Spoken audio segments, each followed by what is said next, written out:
Agradecemos su generosa presencia, estamos un poco preocupados por la fecha, pero vemos que hay un público estudiantil muy nutrido, muchas gracias.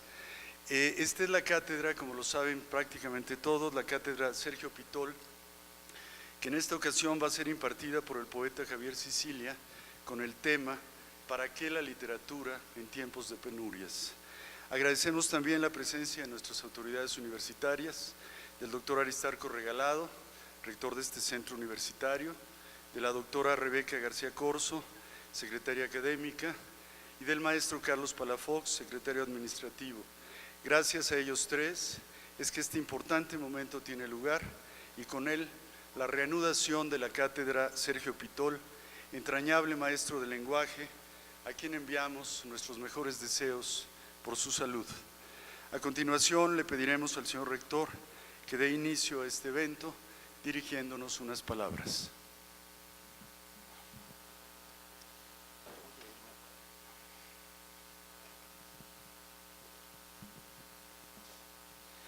Buenas tardes.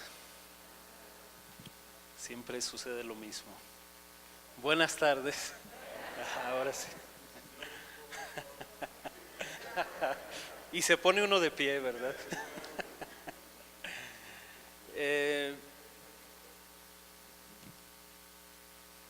Simplemente quiero decirle, maestro Javier Sicilia, que convirtiéndome en portavoz de esta comunidad universitaria, quiero decirle que es usted bienvenido a este Centro Universitario de los Lagos y que esta es su casa. Estamos ansiosos por escucharlo. Muchas gracias.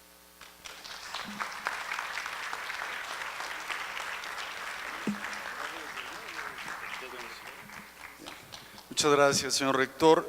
Antes de dar paso a la conferencia de Javier, después de la cual, como usted diga, señor rector, después de la cual se abrirá una ronda de preguntas del público y respuestas del conferenciante, quisiera decir unas cuantas cosas.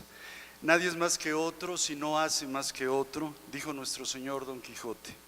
En esa moral personal, que se convierte en una ética de todos, está fundada la trágica y por eso tan humana legitimidad pública de Javier Sicilia, poeta, hombre de letras, intelectual crítico y comprometido, creyente católico más que ilustrado, sino casi sabio, mucho más que devoto, verdadero hombre espiritual, seguidor de las utopías comunitarias y sincréticas del pequeño formato en el siglo, heredero de las miradas contramodernas o supramodernas que han hecho la deconstrucción del engaño materialista de la modernidad, animador editorial de revistas conspirativas que han buscado, hasta donde prosísticamente es posible hacerlo, la explicación y la corrección del mundo. Todo eso y más se presenta en la compleja biografía de Javier Sicilia, quien antes que nada y después de todo es un escritor. Suelo decirles a mis alumnos que los adjetivos de magnitud conducen a la infelicidad porque son inexactos. Casi siempre sí, menos algunas veces como esta.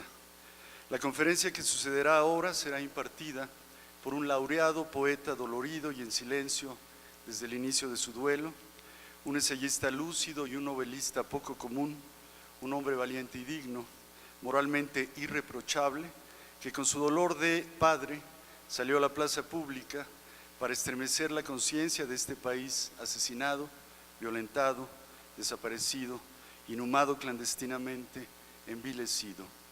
Y lo contó además con crudísimo verismo, con brutal potencia lingüística en El deshabitado, una novela testimonial que no es igual a ninguna otra. En este país que parece estar crucificándose metódicamente a sí mismo, han surgido gentes que cumplen tareas heroicas, civiles y legítimamente políticas, que atienden al interés de todos, al bien común general, la paz, la justicia y después el perdón. Albert Camus, un autor muy cercano a Javier Sicilia, dijo lo siguiente: cada generación, sin duda, se cree consagrada a rehacer el mundo. La mía sabe que no lo conseguirá, pero su misión tal vez sea más grande, consiste en impedir que el mundo se deshaga. Nuestro mundo parece ya deshecho en mucho, pero debemos preguntarnos qué hacer ante ello. En todo qué, debe haber un para qué. Escucharemos pues hablar a Javier Sicilia de para qué la literatura en tiempos de penurias como los que corren estos días, una aliteración de aquella legendaria pregunta del poeta Hölderlin siglos atrás: ¿para qué la lírica en tiempo de penurias? Gracias, querido, muy querido Javier, muchas gracias por estar con nosotros este día tan memorable, sé muy bienvenido.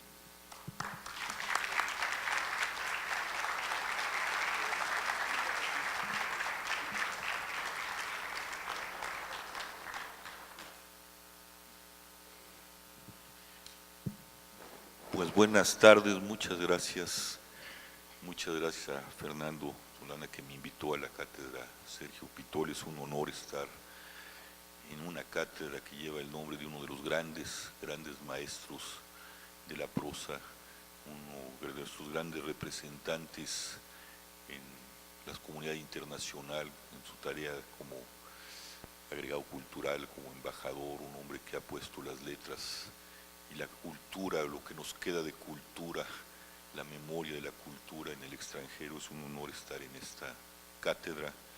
Muchas gracias al doctor Aristarco Regalado, que viene de la tradición de los historiadores.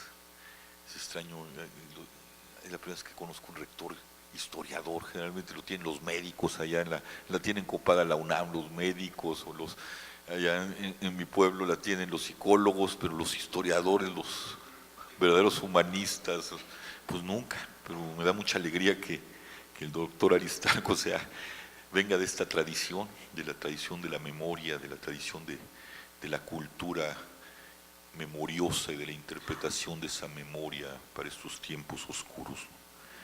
Y yo, antes de entrar, y hablando del doctor, hablando de Fernando, que me une pues muchas cosas, ¿no? Su amistad, su tarea como escritor, gran escritor, su tarea como editor, ha hecho labores editoriales muy importantes para el país. Y entonces yo a veces me siento, y cuando digo estos ámbitos, me recuerdo siempre un cuento de un hombre que fue a ver al psicoanalista.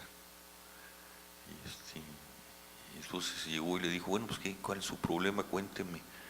Dice, mire que creo que tengo complejo de inferioridad. A ver, cuénteme. Y le empieza a contar. Pasan los 50 minutos reglamentarios del psicoanálisis y pues se le queda mirando, y el paciente, el hombre que fue a psicoanalizarse, le dice, oiga, pues ¿qué? ¿Cómo ve esto? Dice, mire, después de oírlo le tengo una buena y una mala noticia. ¿Cuál quiere que le dé primero? Deme la buena. Dice, no, usted no tiene complejo de inferioridad. Y la mala, doctor, dice, usted es inferior. Entonces cuando me siento aquí en las universidades y con gente como el doctor Aristarco, como Fernando, a veces me siento como este hombre que fue a ver al psicoanalista, ¿no? Entonces tengo que hacer un trabajo muy fuerte conmigo mismo para imponerme, pues, ¿no? Para decir, bueno, en realidad sí es complejo. Y bueno, el tema, como ya lo dijo Fernando, pues un tema, yo creo que fundamental, sobre todo para quienes amamos la literatura, para quienes sabemos que la literatura y el arte en general, pues es el fundamento del sentido humano. No conozco ninguna cultura que no tenga su base en una tradición literaria, una tradición poética. Los grandes libros religiosos, desde la Biblia, los evangelios mismos, el Corán, el Bhagavad Gita, son libros de literatura, son libros poéticos. A veces olvidamos que siempre en toda la parafernalia teológica con la que Occidente y la teología ha interpretado, y los historiadores y los filósofos, el misterio del Evangelio, siempre se nos olvida que Jesús, y nadie, creo que el único que le ha entrado es justamente un un escritor que es Vicente Leñero, que fue el que me reveló después de tantos años. Dice, nadie se ha ocupado del Jesús narrador. Jesús era un cuentista, contaba cuentos. Las parábolas son cuentos, es un género literario. Y sobre ese puñado de cuentos, además de su vida, porque había una cosa inquietante en Jesús, ese hombre no solo contaba cuentos, vivía sus cuentos de alguna manera, ¿no? Y a partir de ese puñado de cuentos y de ese accionar sus cuentos, pues se fundó Occidente y nos hemos llegado hasta acá a partir de esa cultura. Y donde busquemos en Occidente, pues ahorita hablábamos con Aristarco, con el doctor, la Ilíada, la primera fuente histórica, nos revelaba de la propia Grecia y de Occidente. Donde volteemos, la literatura está como fundamento de la cultura. Entonces la pregunta que interpela esta cátedra hoy, la cátedra Sergio Pitol, que es la pregunta de un poeta de Hölderlin, siglo XIX, en uno de sus himnos, si no mal recuerdo es el de Patmos, uno de sus últimos poemas, hace la pregunta que se ha traducido, pues es el alemán, se traduce, tiene muchas versiones: ¿para qué poetas o para qué escritores en tiempos de penuria o en tiempos de miseria? Una pregunta fundamental para este país. ¿Para qué? Es una pregunta que a mí desde que la leí me cuestionaba, pero después de lo que he vivido me cuestiona más. ¿Sirve acaso la literatura para los tiempos de miseria? ¿Qué hace la literatura en estos tiempos? ¿Tiene capacidad de enfrentar estos tiempos, esta cultura, esta raíz inmensa que es el fundamento de la cultura de la humanidad, en donde la volteemos, no solo de Occidente, de Oriente, de África? Tiene la capacidad para detener este horror, para refundar el sentido, porque si algo que estamos viviendo hoy en día es la ausencia de sentido, matar como se está matando, mentir como están mintiendo nuestros políticos, malversar la palabra, secuestrar, desaparecer, extorsionar, pues es simplemente la negación de la cultura, la negación de la poesía, la negación del significado, la negación del sentido que ha protegido a lo largo de milenios, desde que la humanidad es humanidad, la cultura humana. Hölderlin, curiosamente, este hombre que plantea esa pregunta, termina en el silencio, decide no volver a escribir. Se encierra en la torre de Neckar, allí en su pueblo natal, cuidado por un ebanista, y en 40 años, hasta que murió, no volvió pues casi a pronunciar palabra o a escribir algo. Cuentan que, de hecho hay un poema de Paul Celan, otro hombre que se enfrenta al problema de la lengua y de la literatura con la Alemania nazi, ¿no? Tiene un poema muy bello donde hace alusión a estos versos de Hölderlin y termina, ¿no?, con la frase que hablaba, o con las palabras que decía Hölderlin cuando lo visitaban. Él decía palach, palach, un galimatías o una glosolalia. Dicen que a veces esa cosa quería decir sí y a veces esa cosa quería decir no, y que quién sabe qué más quería decir. Se volvió un lenguaje privado del gran poeta. Pero ¿qué había visto Hölderlin? ¿Por qué llega al silencio? Yo creo que porque su intuición, su gran intuición de poeta y de la que está llena su obra, se dio cuenta del horror que venía hacia adelante. Él ya estaba mirando lo que iba a suceder casi un siglo después, con la Alemania nazi, con los campos de exterminio, con el embrutecimiento de la lengua, y prefirió callar. Es raro, los poetas no callan. Hölderlin, me parece, es el primer poeta que guarda silencio, por lo menos en la historia de la literatura que conozco. Los filósofos sí han callado, y bueno, tenemos el primero, Empédocles, que se tira, dice la historia, en la lava del Etna, ¿no? Decide suicidarse, dejar de pensar, y Nietzsche, cercano a Hölderlin, también enloquece como él, dicen que enloqueció. Yo creo que fue una renuncia frente a lo que estaba atisbando estos hombres que escrutaban el abismo. Pero hasta Hölderlin, después Rimbaud, que calla por otros motivos. Hölderlin se calla pues porque vio el horror y decidió sumirse en el silencio. Rimbaud vio el horror, pero él decide ponerse del lado del infierno y no volver a hacer literatura y comerciar armas. Todo aquello que había denunciado, de alguna manera en su poesía se convirtió en eso, como un desafío, incluso a la poesía misma, ¿no? Y el silencio del poeta es moderno, y tiene que ver con esto, y tiene que ver con la lengua. Yo quisiera tener una reflexión antes de entrar a tratar de responder esta pregunta, si es que tiene una respuesta, hablar un poco sobre la lengua, ¿no? Sobre el lenguaje. Y antes de esto quiero decir que todavía hubo un momento en que los poetas, los escritores, tenían el poder de convocar, y por eso voy a hablar de la lengua, ¿no? Cuando Eurípides escribe las Troyanas, tiene el poder de denunciar el saqueo de Melos a través y de la poetización teatral de un acontecimiento que había sucedido mucho tiempo atrás, que es Troya, la caída de Troya. Él construye las troyanas, estas mujeres que ven el horror, que sienten la desaparición de sus hijos, de sus maridos, y el arrasamiento de Grecia sobre Troya.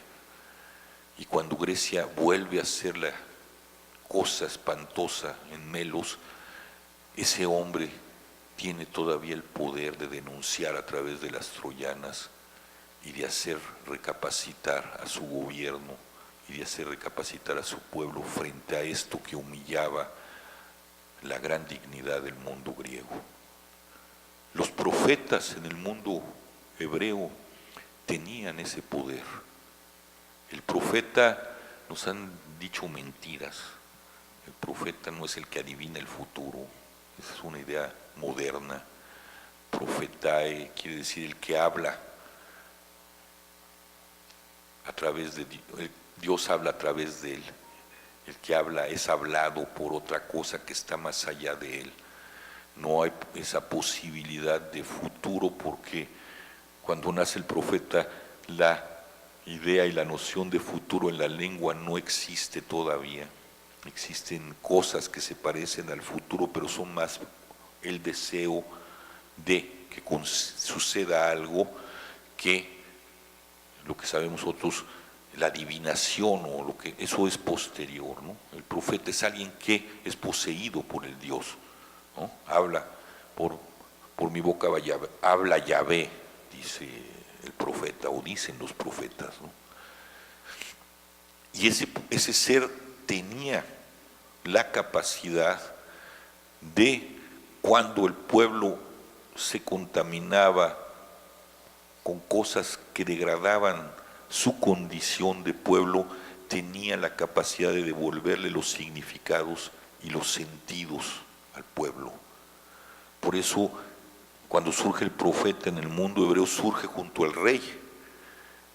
Cuando se establece el reinado, que Dios no quería, si uno se mete en la Biblia, Dios le dice, oigan, el pueblo dice, queremos un rey como todos los pueblos. Entonces Yahvé, a través del profeta, les dice, si tienen un rey, les va a ir muy mal. los va a esclavizar, va a violentar a sus mujeres, sus hijos no van a tener una vida digna. No ha sido un pueblo de reyes, de pastores. No, queremos rey.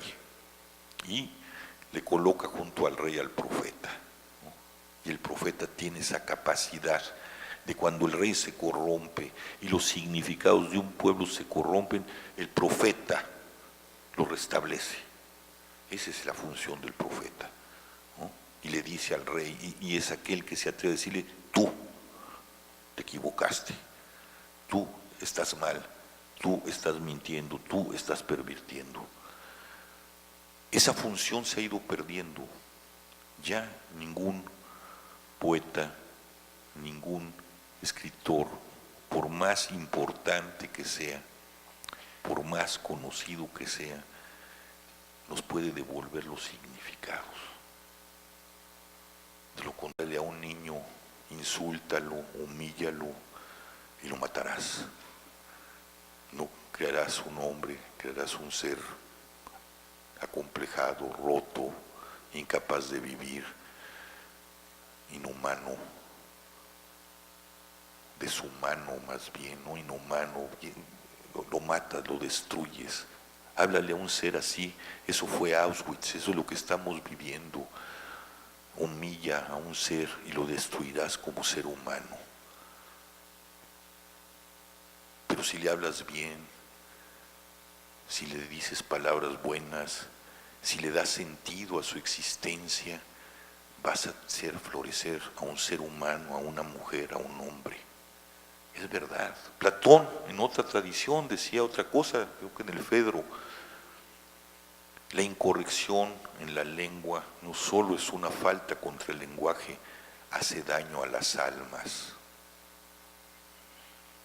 Todo es palabra, y la palabra tiene sentido y tiene significación, y debería tenerlas. El mundo se construye con esas significaciones. La filosofía, la poesía, la ciencia, el arte, es palabra.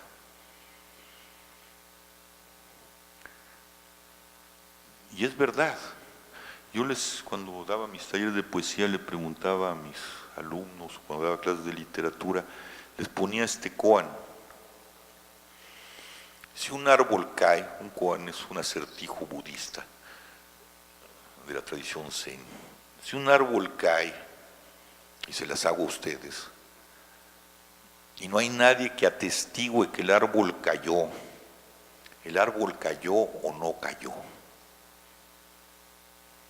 ¿qué dicen ustedes? Sí cayó, pero si no hay nadie que diga cayó, ¿cómo puede caer? O sea, si no hay nadie, si ahorita cae un árbol aquí a la vuelta y no pasó nadie, ni va a haber nunca más un ser con lengua, con palabra, y nos viene a avisar: oye, se cayó un árbol, y nadie, si no usó esa palabra, el árbol cayó, ¿cómo lo sabemos? ¿Sí están de acuerdo que cayó? ¿Quién están de acuerdo con que cayó? Levanten la mano. Y los que cayó, todos los demás, sí, no cayó. El árbol no cayó. Yo creo que sí y no. ¿No? ¿Qué hace? El árbol cayó, pero es un acto pasivo. La lengua lo hace activo. La lengua hace posible que el acto se cumpla en su totalidad. Esa es la fuerza de la palabra. Crea, verdaderamente crea. Si no nombramos, no creamos. Hay un bellísimo poema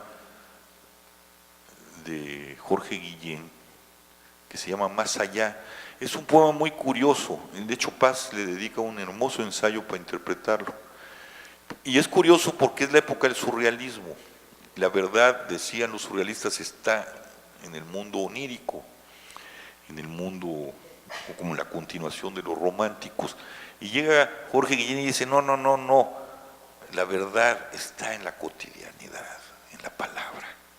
Y entonces ese poema relata el despertar de un ser humano, Es un poema largo, el único poema largo de Jorge Guillén, porque era un hombre muy maestro de la lengua, muy concreto. Y empieza diciendo: el alma vuelve al cuerpo, se dirige a los ojos, luz lo crea todo. Y empieza a describir lo que ve, los colores, hasta que el alma toma posesión, como cuando ya nos despertamos bien. Ahorita yo vengo de una experiencia así y se me olvidaron muchas cosas porque me desperté muy temprano. Pero es eso, lo primero que oyes cuando despiertas y ves son colores, figuras borrosas, sonidos que no defines, hasta que toma posesión tu alma de ti, que es posesión de la palabra. Y Guillén lo dice muy bonito: ya cuando se posee la maravilla, esto es luz, esto ventana, esto flores, esto agua, maravillas, maravillas tangibles, creadas a partir de la lengua. ¿No? Si un perro entrara por aquí, pues se movería entre objetos que no tendrían mayor significación para él. Pero nosotros al nombrarlo lo creamos, ¿no? Ahí está la banca, menganito, fulanito, el celular, el libro, y vamos creando el mundo, lo llamamos a su existencia activa. Por eso el Génesis es muy bonito, ¿no? En el principio era el caos. No es que no estuvieran las cosas ahí, allí estaban, pero es cuando Dios empieza a nombrarlas donde las cosas se separan, el caos se ordena. Ahí estaba, pero no estaba ordenado porque no había sido nombrado. Los objetos que estaban allí no habían sido nombrados. Eso es lo que hacemos todos los días. Eso es lo que preserva la literatura. El sentido, la complejidad del sentido, la complejidad de la profundidad humana en milenios de historia, en milenios de sufrimientos, en milenios de amor, en milenios de tantas cosas que somos y que no acabamos de decir, pero que marcan el sentido y el significado del mundo. Cuando eso lo perdemos, cuando hablamos y la palabra dejó de significar y la usamos como una pura moneda de cambio, cuando podemos malversarla y hacer que lo bueno oculte lo malo, como lo hacen los políticos, lo único que queda es la violencia, el caos, el horror, la muerte. Y otra vez oí al Chapo en una entrevista y digo, pues este cabrón, si conoce 50 palabras, 100 palabras es mucho. ¿Cómo puede comprender un mundo un hombre así?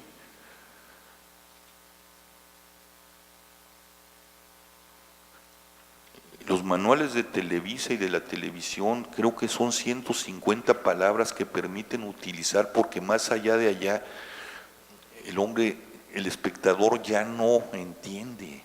Nuestro lenguaje no solo se ha reducido, le hemos faltado al respeto. Es una mercancía más, y la literatura una mercancía más. La guardamos en las bibliotecas o en las ferias del libro y nada más. Es un divertimento más, es una mercancía más en la oferta del mercado, y la palabra se vuelve también mercancía.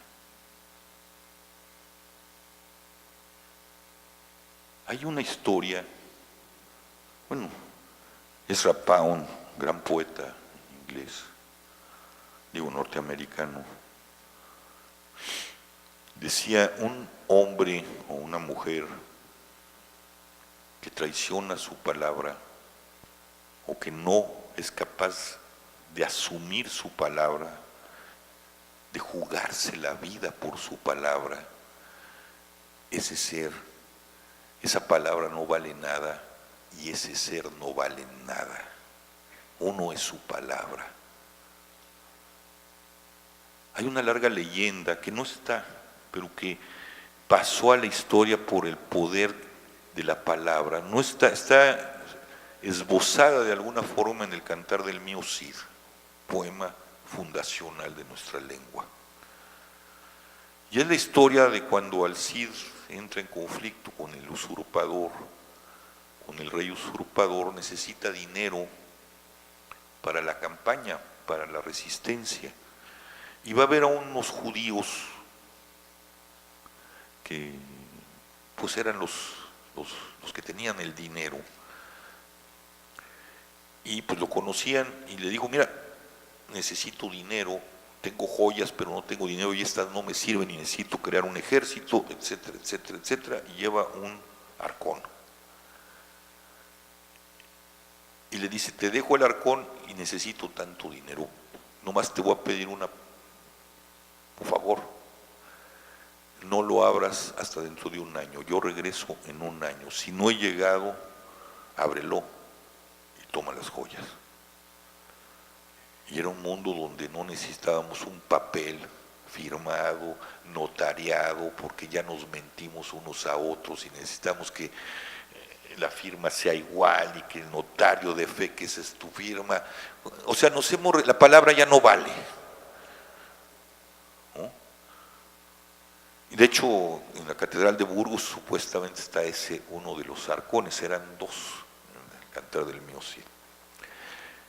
Pasó la historia, eso queda en el Cid, pero después se crea una leyenda. Sí regresó, pero ya no se sabe nada qué pasó con los arcones en la historia del Mío Cid. Pero eso quedó en la memoria, y quedó en la memoria de la cultura, y tenía que ver con la palabra. Entonces después se hicieron leyendas de que regresó el Cid con el dinero y se lo dio.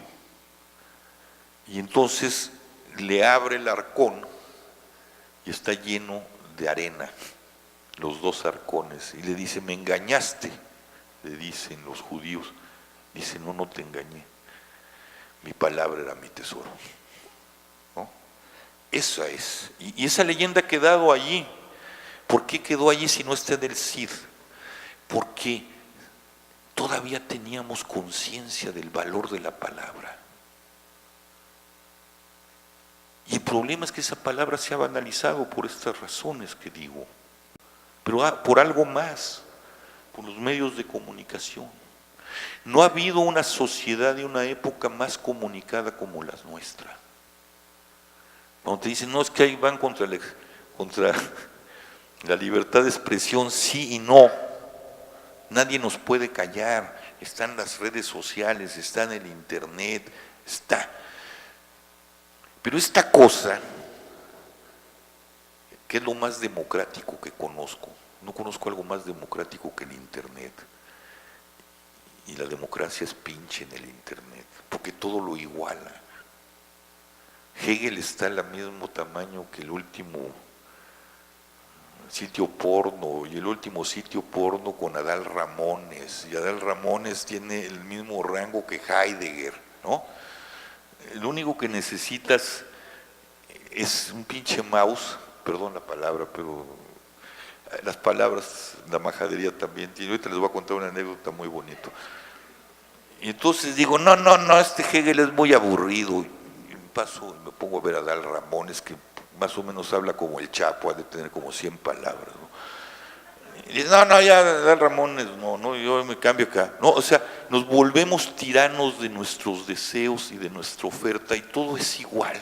No hay arriba ni abajo, atrás ni adelante, bueno ni malo.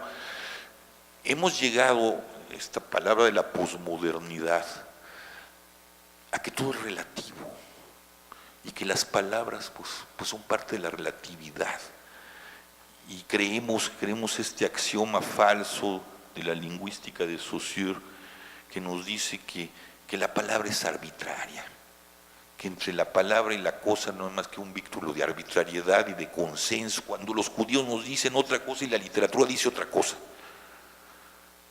Dice que es revelación.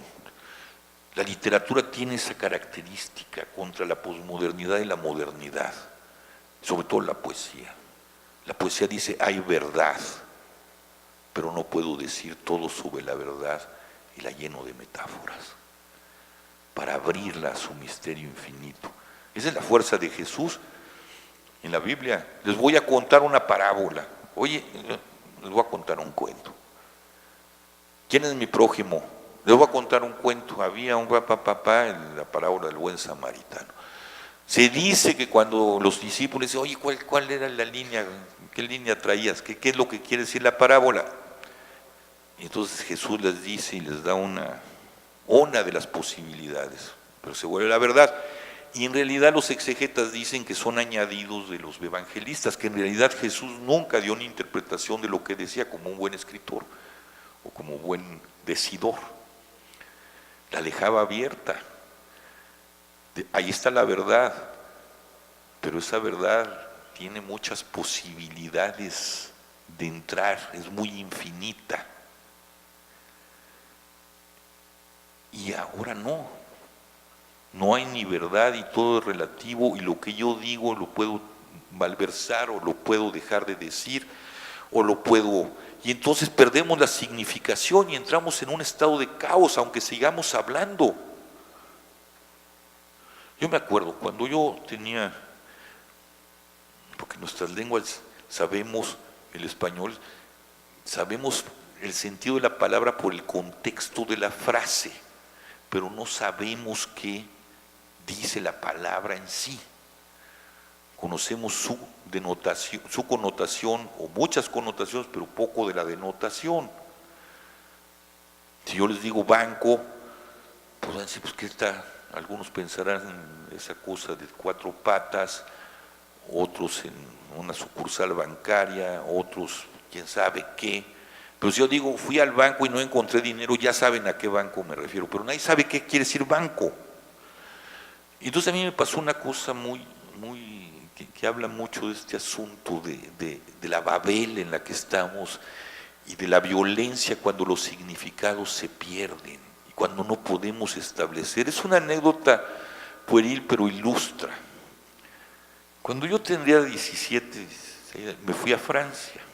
Conseguí que mi padre me apoyara para ir a aprender el francés a Aix-en-Provence del sur, en una escuela para estudiantes extranjeros. Y como todo mexicano que se respeta, llegué tarde. Ya habían empezado las clases, ¿no? Y entonces recuerdo que pues llegué allá, no hablaban inglés, mal hablaba el español, el francés, bueno, llegué no sé cómo, pero llegué tarde. Entonces trato de explicarle a la señorita que estaba, la secretaria, quién era yo, ¿no? Entonces había 4 muchachas que estaban atrás de mí que eran estudiantes de español, y entonces me vieron desesperado y intervinieron. Entonces ahí me dicen, oye, pues te vamos a ayudar con tu francés, se ve que no sabes nada, pero tú ayúdanos con nuestro español. Nos vemos en la tarde, sí, vamos a tomar un café, sí. Entonces me hice muy amiga de ellas. Entonces llegué ya a la escuela y como todo mexicano que se respeta, en lugar de pues involucrarte con el mundo francés, no, pues fui a buscar a la comunidad latina, ¿no? Ahí estaban los latinos, todos los latinos que se respetan, hacemos bola, ¿no? Me hice un amigo de un paraguayo judío, un tipo muy brillante, inteligente, que venía medio loco, venía de la guerra de los 6 años, del Yom Kippur, de esta guerra, una de las guerras espantosas allá, y venía un poco alterado, pero hice muy buen amigo de él, ¿no? Y yo salía con estas chavas todas las tardes, íbamos a un café y me ayudaban, yo les ayudaba. Y un día llego a la escuela y me encuentro con mi amigo el paraguayo y me dice, oye, tus pendejas. Le digo, espérate, ¿por qué les dices pendejas a mis amigas? Pues son unas pendejas, que la chica. Le dije, oye, no las insulto, no las estoy insultando. No, claro que sí las estás insultando. Si les vuelves a decir así, ya, como todo mexicano, te parto la madre, para acabar pronto. Se queda sacado de onda y me dice, oye, no entiendo por qué te enojas. No las estoy insultando, te lo juro. Son unas pendejas. Le digo, ya otra vez volvemos a lo. Bueno, y entonces entra un poco de coherencia y dices, bueno, ¿qué entiendes por por esta palabra. Es que en mi país es una palabra muy fea. Pues en mi país es hablar de las muchachas, es decir muchacha, ¿no? Así como decimos una chica, una chamaca, un chamaco. Y digo, bueno, pues, ¿de dónde viene esta Babel lingüística? Entonces me puse a investigar de dónde venía la palabra. La palabra se refiere, es el nombre que se le da al primer vello púbico de un adolescente. Entonces, por extensión, como dirían los lingüistas, se asocia con un muchacho y una muchacha, con un adolescente y un adolescente. Entonces lo estaba empleando bien, en un sentido sano, pero nosotros que somos psicalípticos, torcidos, albureros, le dimos una connotación muy fea. Es decir pendejo es decir que todo muchacho es tonto, es insultar la condición de ingenuidad de alguien o de inexperiencia de alguien. La torcimos a ese grado, pero ya no sabemos qué significa y nos queda la connotación, y una falta de sentido nos puede llevar a una enemistad. La pérdida de los significados, la pérdida del sentido, del respeto por la palabra que dice y revela cosas, nos está llevando a este estado de horror. ¿Ya no hay literatura? Sí. ¿Hay buena literatura? Sí. Esa literatura es fundante y reveladora del sentido humano de la existencia. Sí, la gran literatura. ¿Y por qué no puede fundar sentido? Precisamente por eso, porque vivimos una sociedad en donde la ausencia del sentido y la falta de respeto a la palabra la ha vuelto mercancía, divertimento. ¿Ya leíste esta novela? Sí, está divertida, me la pasé bien. No. ¿Qué dice? ¿Qué te revela de la vida? ¿Qué te mejora como ser humano? Ya no oyes discusiones en ese sentido. Se consume literatura como se consume otro producto, y cuando consumimos literatura como consumimos otro producto, perdimos la lengua. La lengua se volvió también una mercancía más.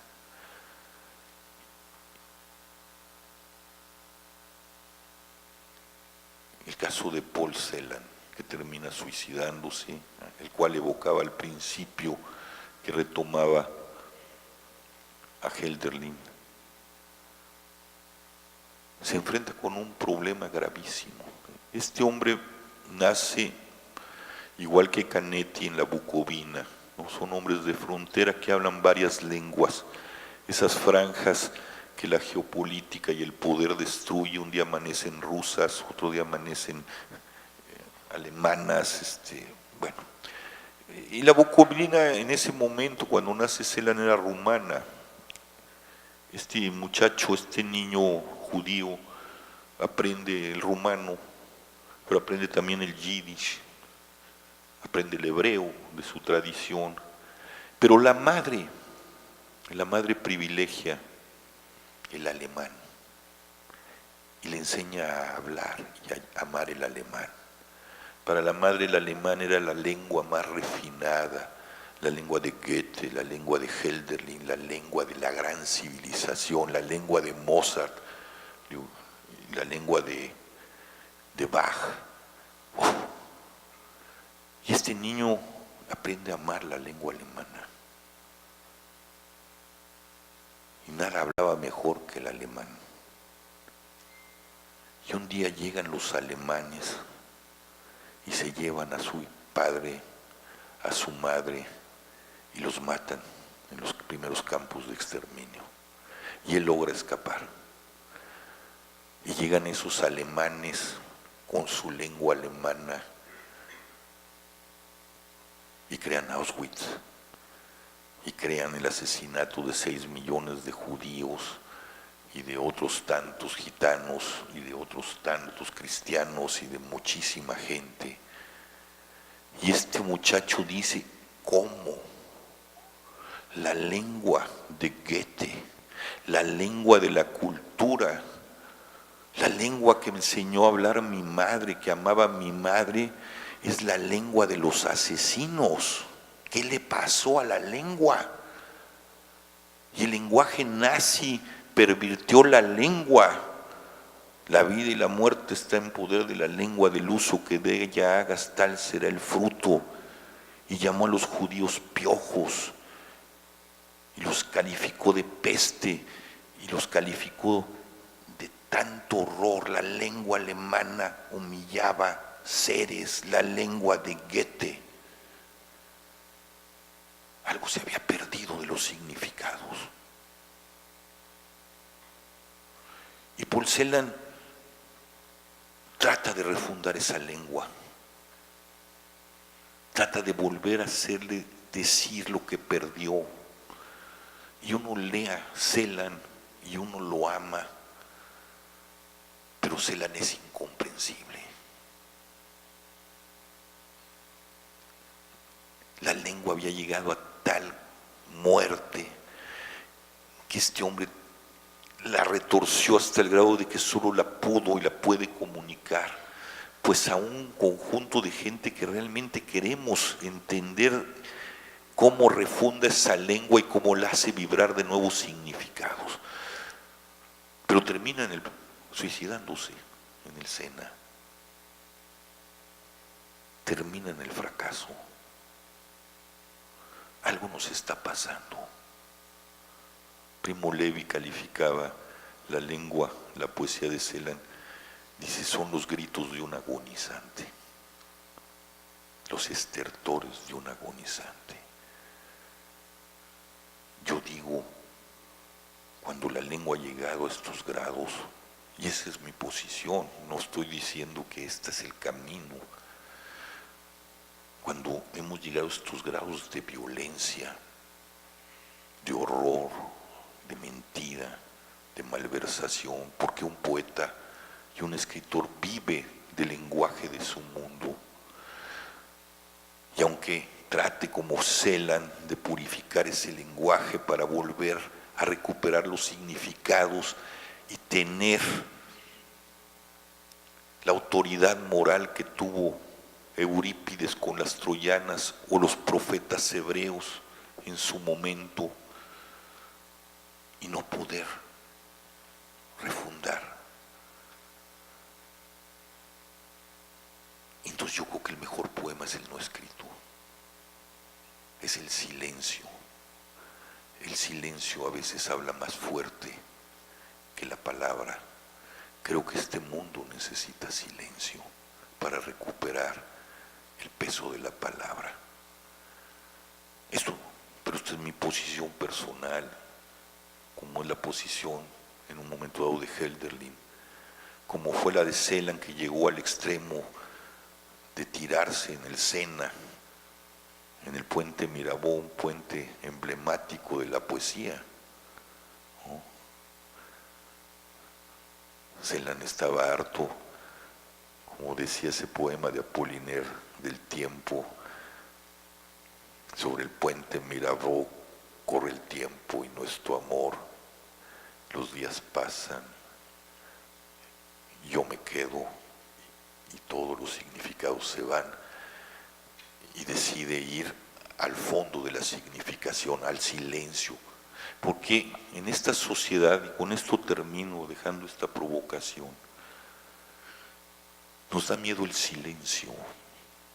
Podemos llenar de ruido todo habla, todos hablamos en el internet, hablamos en el WhatsApp, hablamos en el Facebook, todos hablamos, nadie escuchamos. Habla la televisión, hablan muchos noticieros, la oferta de palabra es inmensa, y esa palabra se ha vuelto ruido. No hay silencio para captar, pero el silencio es el anverso del sentido. El sentido en la palabra está compuesto de sonido y silencio. La palabra viene del silencio y se acoge en el silencio. Si no, no hay comunicación, no hay sentido. Si no sé hacer silencio, no estoy entendiendo lo que el otro me dice o quiere decirme. Y si no tengo el suficiente silencio donde se meditó el sentido, no puedo emitir una palabra de sentido. La reduzco. Pero la palabra misma, aunque lo único que oigamos sea sonido, está puntuada de silencios. El libro, el lenguaje alfabético, que es el único lenguaje escrito que imita la palabra hablada, el único, no hay otro, que esa es otra historia de cómo llegamos a eso, es maravilloso, pero es otra historia. Si ustedes ven esa página que imita en signos lo que es la palabra. Soy estudiante de Derecho y le quiero decir que un corazón de león siempre será bienvenido en la Universidad de Guadalajara por todos los estudiantes de nuestra amada universidad. En palabras suyas, yo como joven y muchos de nosotros como jóvenes estamos hasta la madre de muchas de las acciones incompetentes de nuestro gobierno. Y en palabras suyas también, toda ausencia es atroz. Por ejemplo, en días pasados, para ser exacto, el 19 de mayo, un comando armado llegó a la colonia Cristeros y asesinó a tres jóvenes. Todos ellos aparentemente asesinados por causas del crimen organizado. En días pasados también, un comando armado asesinó a un joven en la calle Emiliano Zapata, y uno de tantos casos. Yo veo en ellos, en esos jóvenes, aunque roce las fibras del corazón, a un Juan Francisco. Y creo que nosotros como jóvenes tenemos esa necesidad urgente de ser palabra. Pero mi pregunta es, siguiendo su ejemplo, ¿cómo nosotros de jóvenes, desde la trinchera que nos toca, podemos ser palabra que lejos de quedarse en eso, pase a ser una palabra que sea móvil para cambiar un poco nuestro entorno? Gracias, es lo que me pregunta. Gracias, muchas gracias por tus palabras. ¿Hacemos un bloque o...? Sí, mejor. Es una pregunta que yo me hago, me preocupa mucho, porque precisamente vivimos este mundo de sentido, y a ustedes les tocó un momento muy difícil. Yo digo que esta guerra es contra ustedes, contra los jóvenes, ¿no? La mayor parte de los desaparecidos, de los muertos, lo hablaba ahora con el rector y con Fernando, son chavos, son jóvenes. La mayor parte de los sicarios que recluta el crimen organizado son jóvenes. El país y el modelo que están echando para adelante las partidocracias, no solo en este país, a nivel mundial, es contra ustedes. Estudian y no tienen lugar donde estar, ¿no? O son trabajos verdaderamente mal pagados, esclavizantes. Y entonces la pregunta es, ¿dónde está? ¿Cómo van a recuperar su sentido, ¿no? Es decir, ¿cómo van a devolverle significado el significado ahí está, pero ¿cómo lo vamos a articular de nuevo frente a esto? Y yo creo que esa es una pregunta que yo me hago todos los días, pero se las hago a los chavos, a los jóvenes. ¿Cómo la van a hacer? Yo sé que es un momento bien difícil para ustedes. Nosotros teníamos sentido, teníamos promesas que resultaron ilusorias, pero nos articulamos y defendimos. Yo lo veo con mi universidad, los viejos estamos en la vanguardia, yo vengo de la Universidad Autónoma del Estado de Morelos, estoy trabajando allá, y el rector y yo, y otro puñado de viejitos como yo, el rector es el más joven de nosotros, pues salimos a pelear y les pedimos a los chavos que se movilicen y vamos con las fosas, y ahí estamos, y yo les decía, a ver, cuando yo era chavo, nosotros salíamos adelante y obligábamos a los viejos a reaccionar. Ahora nosotros estamos adelante y les gritamos, vengan. No, yo les digo a los de la FEUN de allá, ¿cuándo van a salir adelante para que nosotros vamos detrás de ustedes, vayamos detrás de ustedes? Yo sé que es difícil, porque estamos en donde los significados están desmoronados y ustedes tienen que rearticularlo y volverlos acciones políticas, acciones sociales, acciones nuevas. Es una carga muy difícil de llevar, pero creo que es algo que tienen que empezar a confrontar entre ustedes y con nosotros los viejos, ¿no? En un diálogo de cómo articulamos un nuevo mundo, cómo rehacemos la significación. Es lo que podría decir, no tengo más respuesta que eso, un parteaguas donde tenemos que reconstruir desde cero casi, pero mirándonos en el pasado y en los sentidos del pasado. No sé si te respondí, pero creo que por allí vamos.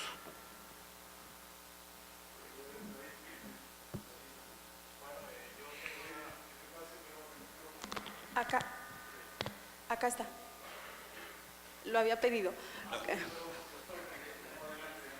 Bueno, de entrada le digo que se lo voy a pasar ya porque era una pregunta que lleva más o menos la respuesta que ya dio, pero no me quiero quedar sin hacérsela al maestro Sicilia. Mi nombre es Gabriela Ruiz, soy coordinadora de la carrera de Administración y de Periodismo de este centro universitario, y la pregunta era, que ya la contestó más o menos, es justamente eso, más del para qué, el cómo decirle a nuestras nuevas generaciones que vale la pena contar historias, que vale la pena hacer literatura, hacer poemas, hacer periodismo, si nos están matando. Sí, y hay que hacerlo porque la palabra es, sin palabras, si nos enmudecen, no el silencio, la mudez, lo que quiere la violencia es enmudecernos. Por eso el rostro más emblemático de la mudez son la forma en que matan, te tapan la boca y te meten un tiro en la cabeza, ¿no? Y te atan las manos y exponen el cadáver públicamente para llenarnos de temor y de espanto y de mudez. Y frente a eso hay que decir, no, hablamos, y hablamos con nuestra palabra y hablamos con nuestro cuerpo, ¿no? ¿Cómo enfrentar con el cuerpo? Yo recuerdo en un momento de las caravanas, un momento muy duro, muy difícil, creo que fue cuando llegamos a Durango, y como un anuncio de intimidación, donde fue el meeting, que era un parque, la noche anterior en una clínica de rehabilitación había entrado un comando y había asesinado a 15 chavos que estaban, y nosotros estábamos a unos 200 metros, ¿no? Y acabamos de llegar, y eso acaba de suceder en la noche como una provocación, ¿no? Y todos estábamos en el templete, y no sé si ustedes recuerdan a Julián Levarón, el mormón que llevaba la bandera, hombre carismático. Y entonces estábamos allá y me dicen los guardias que nos acompañaban, me dice, oiga, hemos detectado mucha gente armada y digo, pónganse a hacer su chamba porque nosotros no vamos a parar el crimen, no nos van a intimidar, no nos van a enmudecer esos cabrones. Y entonces entraron, muy impresionante, un montón de jóvenes mascarados, muy drogados, gritando cosas terribles y contra el Estado, contra el gobierno, contra los soldados, ¿no? Pero se veía que eran como sicarios, ¿no? Pero un chorro de chavos, ¿no? Y entonces el comandante me dijo, esos también vienen mal y vienen armados. Pues coordínense, esa es su chamba, nuestra chamba es estar acá arriba, ¿no? Y apoyarle a las víctimas, desafiar a estos canallas. Y Levarón ya se había dado cuenta, ¿no? Y entonces cuando terminé de hablar yo le paso el micrófono y muy valiente empieza a escrutar, lo cuento en el libro, Fernando, ¿no? Y le dice, hay aquí asesinos que levanten la mano.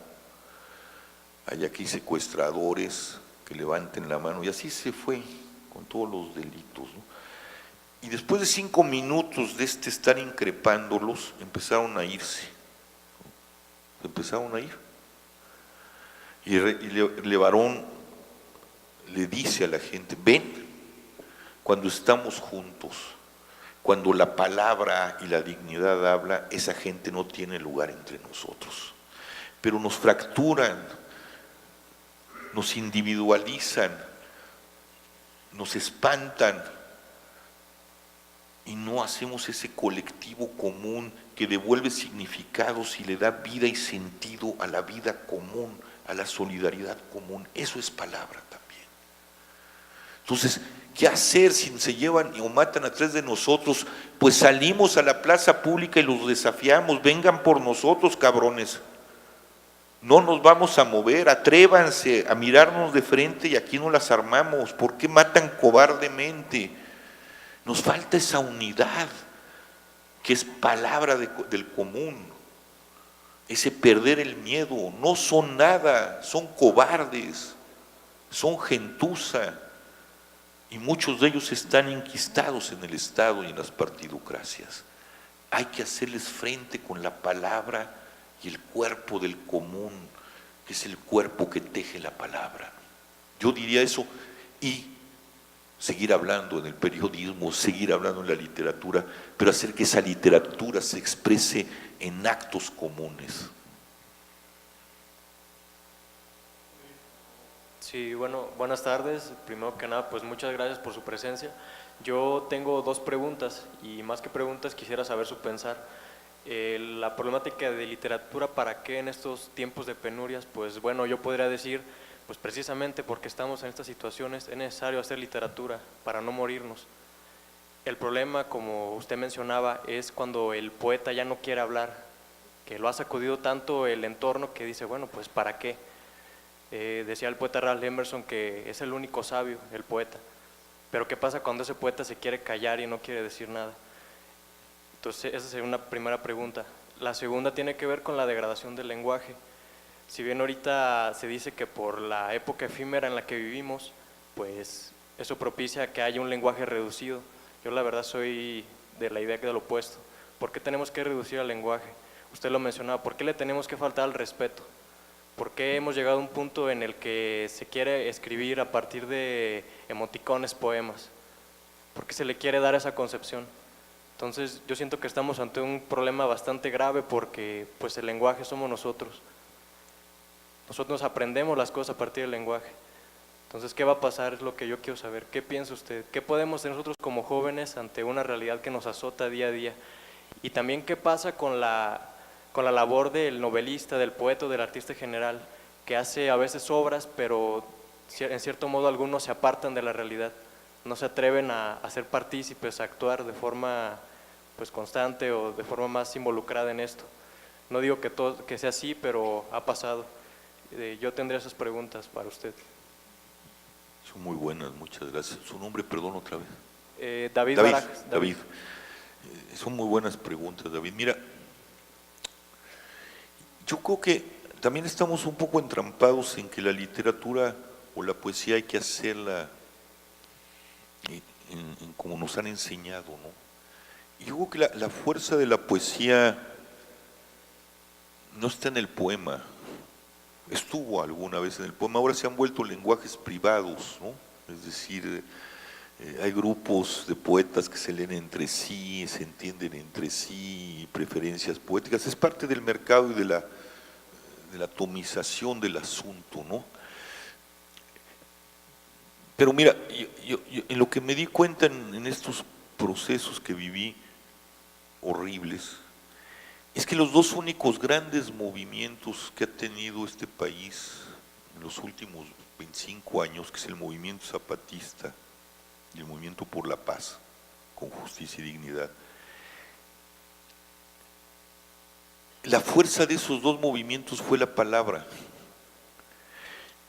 Y les guste a mis colegas o no les guste, Marcos es un poeta, tuvo la virtud de lo que en 500 años no podría haber habido de comunicación entre la palabra, el decir indio, el decir indígena y el decir de Occidente, no había un nexo. Tuvo la virtud poética de traducir y deslocalizó el lenguaje unívoco del crimen y de la política. Sucedió lo mismo conmigo, extrañamente, por eso yo decía, rememorando a Malarmé, pues cuando me preguntan ¿quién es tú? Le digo, pues yo soy la voz de la tribu, el poeta es la voz de la tribu. Marcos, por mi boca habla el Ejército Zapatista de Liberación Nacional, y así termina. Marcos ha muerto, soy una botarga.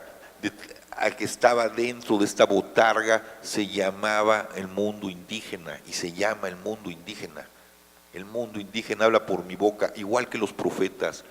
Por mi boca habla un pueblo doliente. Yo soy la voz de una tribu de doloridos, la voz de la tribu de los desamparados, de los que matan, de los que asesinan. Y creamos un lenguaje.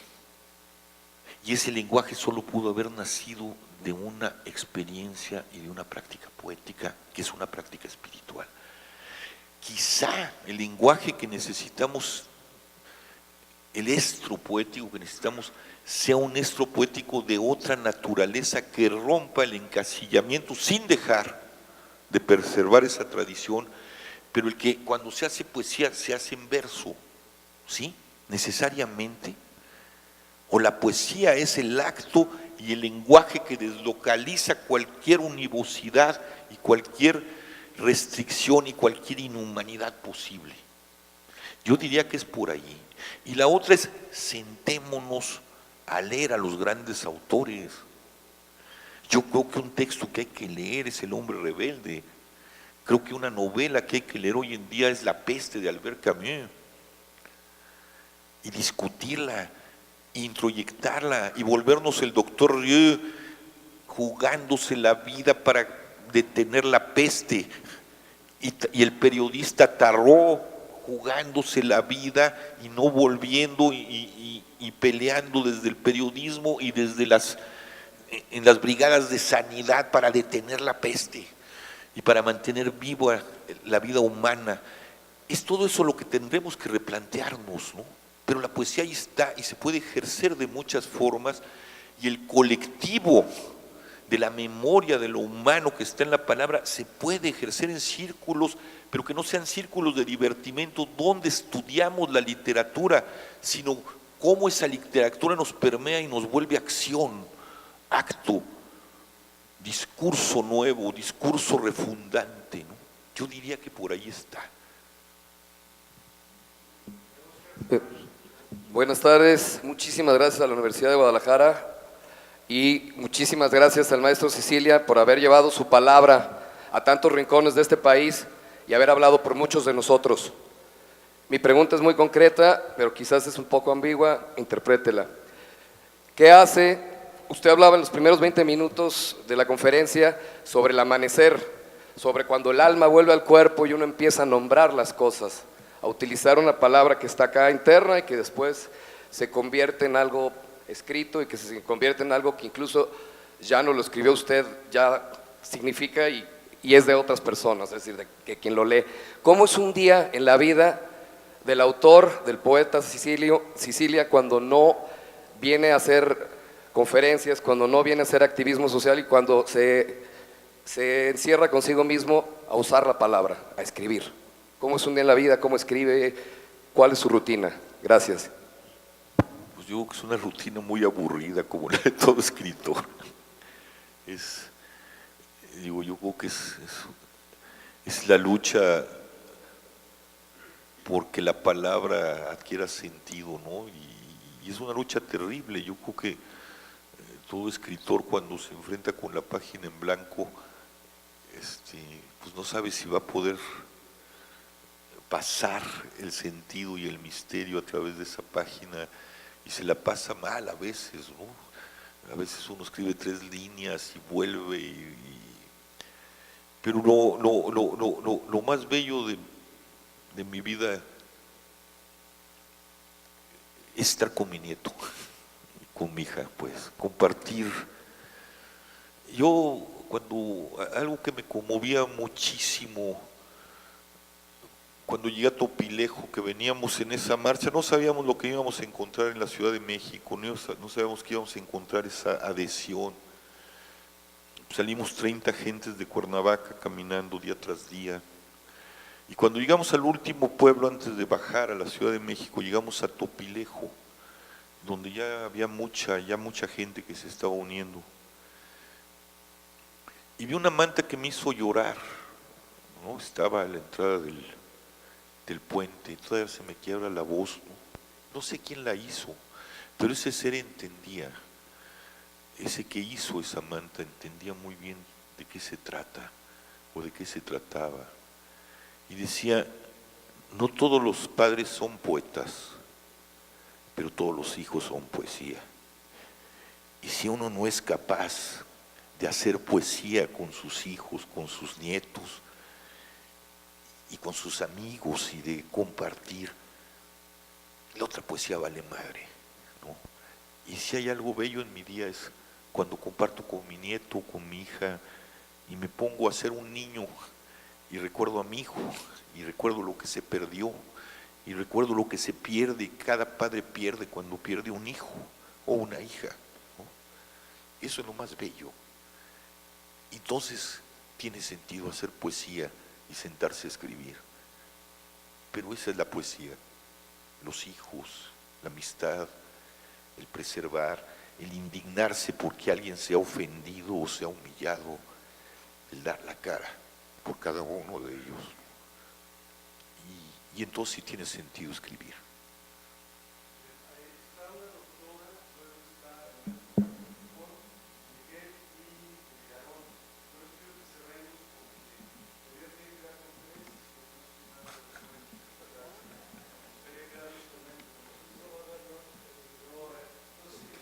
Acá la tengo, maestro.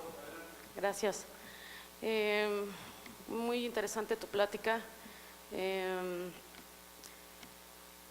Me queda un sabor rico, digo, el tener este tipo de charlas que no tengan, en mi caso, nada que ver con ciencia, nada que ver con química.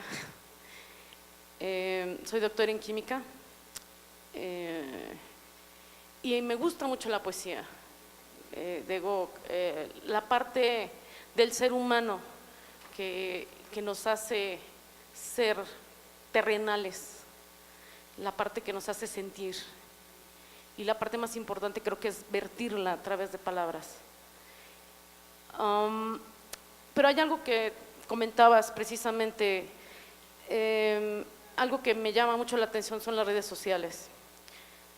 Esas redes sociales que, desde mi punto de vista, que en lugar de ser redes sociales se han convertido en autistas sociales, bestia mediática. Tú comentabas, ¿no? En nuestros tiempos, ya me voy para atrás, nuestra forma de actuar era presente, ¿no? Era física. Hoy todo lo quieren relacionar en el internet, todo lo quieren trabajar mediáticamente a través del internet, pero no tiene la misma fuerza.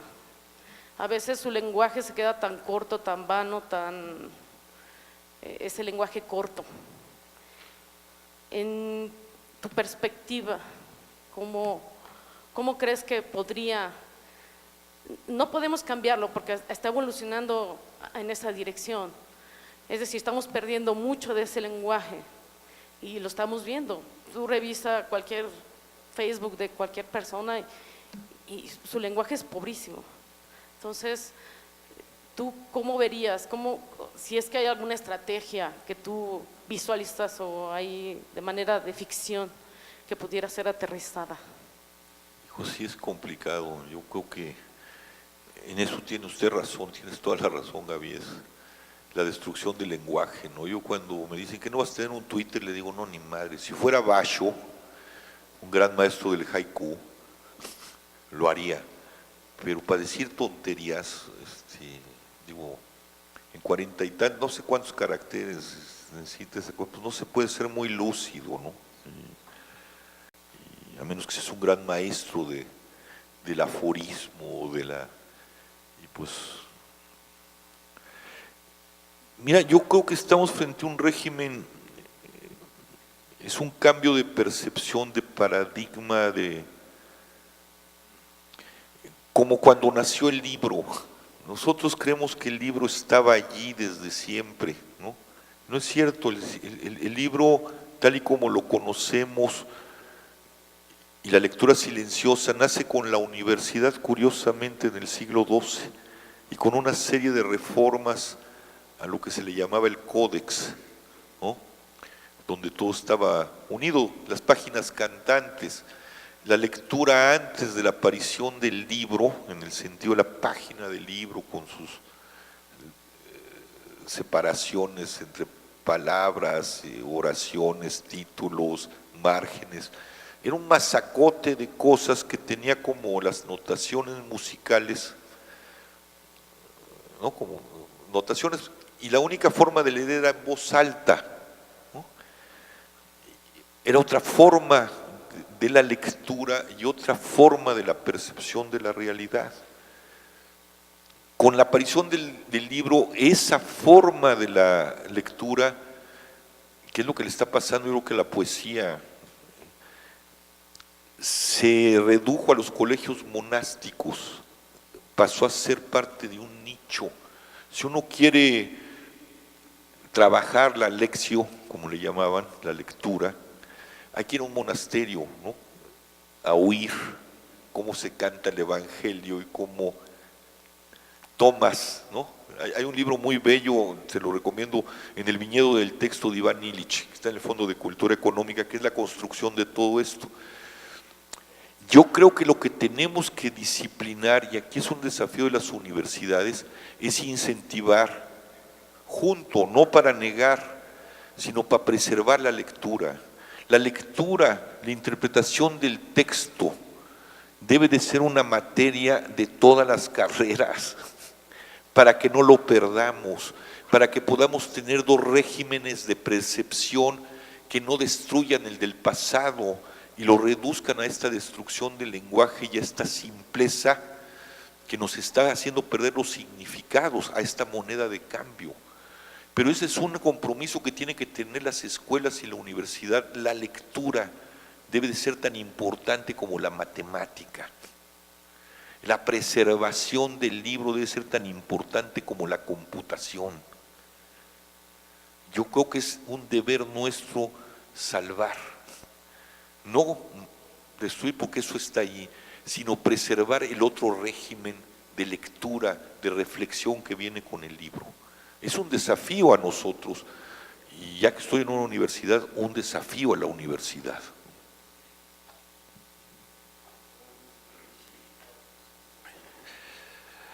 Maestro Sicilia, ya le había dado la bienvenida. Soy Enrique Muchas Carrillo gracias. Picón, maestro de tiempo completo de este centro universitario.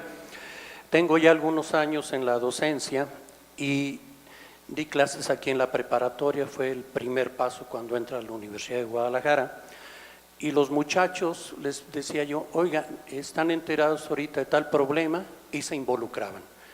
Actualmente los chicos tienen internet, lo acabamos de mencionar, tienen la televisión, tienen las redes sociales, etcétera. O sea, tienen más medios para informarse. Y sin embargo, gracias a los medios de comunicación vendidos, una Televisa, una TV Apesta, una Mierlenio, que distorsionan la realidad, evita que esos muchachos se involucren socialmente, se involucren en la palabra escrita. Usted es un referente, le decía al maestro Palafox, sobre la conciencia social en nuestro país, para hacer un México mejor, lo cual le agradecemos todo lo que lo seguimos. Pero ¿cómo evitar esa labor de los medios que distorsionan la realidad? Les pregunto a los muchachos, con excepción de los de humanidades, que son los que por su formación se involucran, pero de otras carreras, les digo, oigan, ¿están enterados de este problema? No. Ni siquiera ya que leyeran el Universal y leyeran La Jornada para ver los dos puntos de vista y sacaran su criterio. ¿Qué podemos hacer? Usted ha hablado con mucha gente, ha hecho marchas, ha estado aquí en el país, ha estado en Estados Unidos. En base a su experiencia, ¿cómo podemos motivar a esos muchachos? Y a los maestros también, que no lleguemos nada más y demos la clase de matemáticas, sino crear una conciencia social para que los muchachos puedan tener respuestas. Gracias. Sí, híjole, son las grandes crisis que estamos enfrentando, ¿no? Y yo no tengo muchas respuestas. Yo creo que tendremos que volver a esa cosa que le llaman ahora interdisciplinariedad, ¿no? Yo creo que hay que instalar la matemática en humanidades y enseñar a amar la matemática, porque son también formas del abstracto muy semejantes a la poesía de mucha altura, ¿no? Matemática, la filosofía y la poesía van, pues también va la matemática, y uno no puede pensar en un gran científico sin pensar en que había detrás un gran lector, ¿no? Los grandes científicos, Einstein, todos ellos eran muy buenos lectores de literatura, ¿no? Los filósofos son buenos lectores de literatura, los viejos poetas eran buenos lectores de filosofía, de matemática. Yo creo que hay que volver a ese principio de romper la sectorización. Que hay matemáticas, sí, pero hay literatura. Y hacemos un vínculo entre literatura y matemática y realidad. Y debe de haber un pedazo de clase donde se les enseña a leer los periódicos, y los humanistas tendremos que tener un juego con las matemáticas. Yo he tenido muy malos maestros de matemáticas. Yo creo que soy bruto para las matemáticas porque no me las enseñaron bien, ¿no?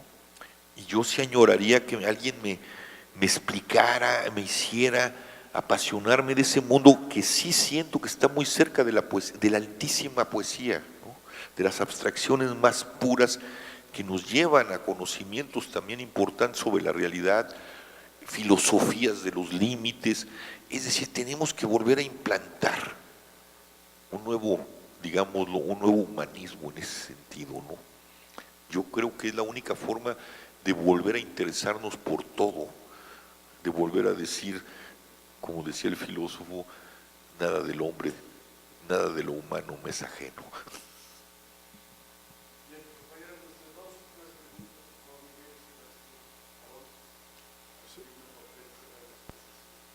Bueno, Javier, de nuevo, Sí, ¿cómo estás? ya no habíamos visto, Miguel. Sí, oye Javier, yo pienso, bueno, lo que he vivido es que hay como dos especies de dimensiones de personas que pueden leer literatura, ¿no? Habrá quien lee para sí mismo y no lo comparte, y habrá quien lee y lo comparte. A veces pienso que si uno lee algo de literatura, pues lo ideal será compartirlo, y voy a lo siguiente. Yo no te conocí como literario, yo te conocí después de lo que le pasó a tu muchacho, y se me hizo increíble ver una persona con un espantoso dolor, y todavía hablando de amor, no hablando de rabia, ¿no? Y te comentaba hace rato, ¿no? Tu dolor no pasa por desapercibido, cuando menos no me pasó por desapercibido, y ahí es donde entendí que quise ser empático, y no pude porque me llenaba a mí la rabia de, como tú dices, no, me hubiera asordecido con más palabras que no eran las más aptas para mi entorno, pues, ¿no? Y en ese sentido me di cuenta que si alguien lee un poco, hay que compartirlo, a lo mejor para darle más palabras a las personas de a un lado, y que esas palabras puedan llevar a como empatía hacia el otro, y la empatía es al significado de las palabras. Pero a veces pienso que nos falta como tener cercas a esas personas extraordinarias para darle más significante a las palabras, acercar al poeta con las personas que no han leído poesía. Creo que es una parte muy importante. Lo comprendí más cuando empecé a dar clases en el bachillerato, y lo primero que hago es decirle a los muchachos que me digan qué leen y qué escuchan, y las figuras, o sea, la parte de la figura humana que tienen ahí es el commander, es el de la banda fulana, y todo lo que rodea la figura al sujeto, a la persona, al humano, y lo que rodea a las palabras y cómo las articulan esos humanos, esas personas. Entonces me di cuenta que es extremadamente difícil acercar a los muchachos a la literatura únicamente haciéndolos leer, dejándoles tareas, si no tienen como ese acercamiento del humano, pues, ¿no? De la persona.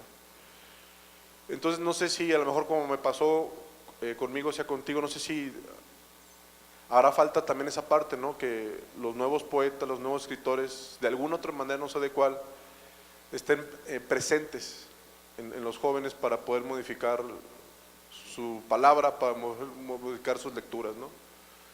Y bueno, no sé si sea así, y agradecerte, pues, ¿no? Es muy interesante lo que dices. No tengo una respuesta, pero me dejas pensando, no lo había pensado. Puede ser.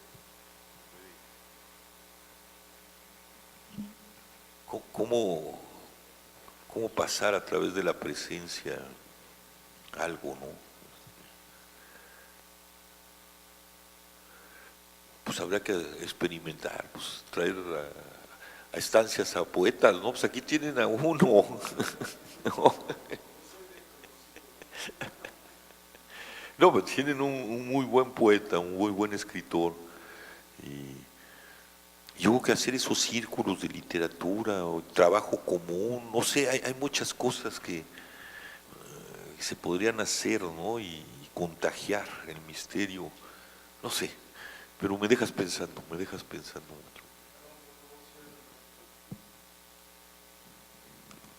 Bueno, antes que nada, buenas tardes y gracias. Le quiero plantear una última cuestión. Hace unos días estaba leyendo un artículo que se titulaba La prosperidad en México, ¿por qué México no prospera? El artículo trataba de cosas económicas y del Producto Interno Bruto y todo esto, pero relacionándolo con su conferencia, me saltó la idea de que la prosperidad también tiene que ver con nuestra relación con la literatura, es decir, nuestra manera ineficaz de enunciar las cosas que necesitamos. Para esto quiero decir que México creo que ya no necesita de profetas, creo que la literatura de México ya no tiene que depender de figuras individuales, sino que estamos en la coyuntura de disolver los nombres, de desvanecerlos y de hacer un trabajo colectivo. Entonces llego a su conferencia y usted habla de que las palabras buenas nos alimentan, ¿no? Existen palabras para mejorarnos. Y esto me parece muy curioso porque es contrario a lo que yo he pensado desde hace mucho tiempo. ¿No sería más bien una forma de construir sentido a partir del enfrentamiento, del dolor? No necesitamos como literatura mexicana, novelas, poesía que nos haga enfrentarnos a la realidad, que nos duela. No necesitamos novelas que nos hagan sangrar, que nos sufran incluso. O en palabras de usted, ¿qué tipo de literatura necesita enfrentarse a México? Pues ese tipo de literatura, ¿no? Yo pensaba en cambio, una literatura que nos toque con lo humano, que sin perder el sufrimiento y el horror, nos obligue a reconstruir el sentido desde allí, ¿no? Yo lo he intentado en mi literatura y lo intenté en esta novela última que escribí, este testimonio al que se refirió Fernando, que se llama El deshabitado, ¿no? Mi propia experiencia que toca pues mi visión política, la visión de cómo viví el movimiento, mi experiencia de dolor, de ausencia de mi hijo, mi realidad espiritual.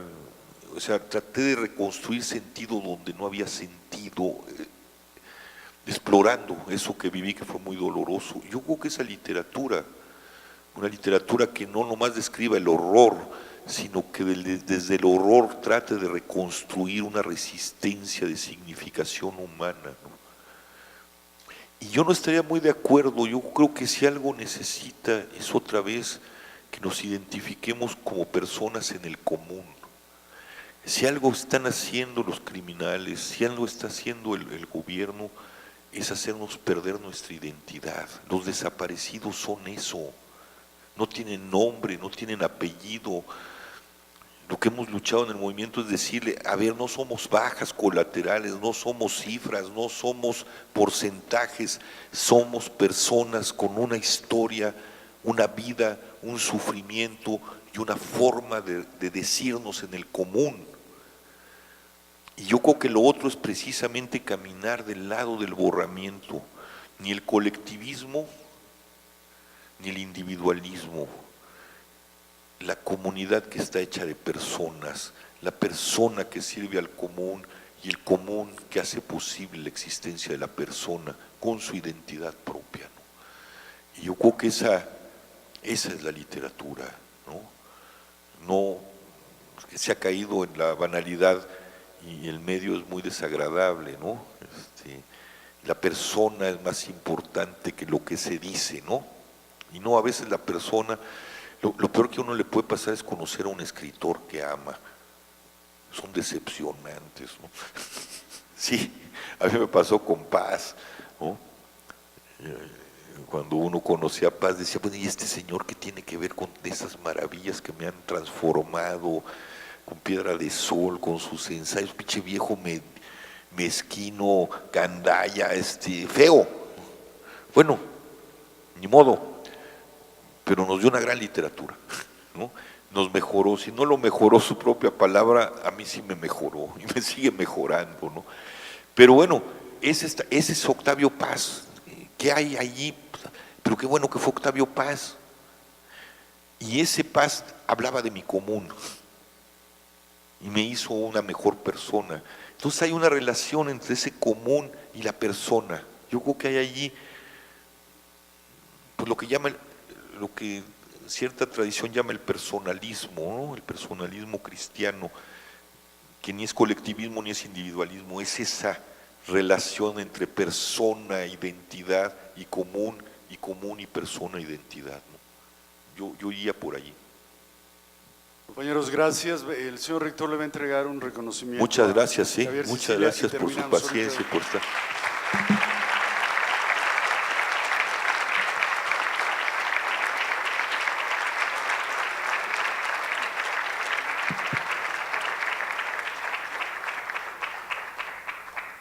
Maestro Javier Sicilia, quiero decirle que me gustó mucho su conferencia. Muchas gracias por ello. En realidad a mí me parece que el árbol que se cayó, sí se cayó porque usted mencionó que se había caído. Pero ese árbol fue el que se cayó, no el que en realidad se cayó en el Amazonas, al mismo tiempo que usted estaba hablándonos de este árbol. Bueno, y como en ese orden de ideas queremos que su rector, el rector de la Universidad Autónoma del Estado de Morelos, sepa que sí dio una conferencia, le vamos a entregar una constancia que dice que este centro universitario le otorga el presente reconocimiento a Javier Sicilia por haber impartido la conferencia magistral ¿Para qué la literatura en tiempos de penurias?, efectuada el 25 de mayo del presente año en las instalaciones del centro universitario. Atentamente piensa y trabaja. Muchas gracias.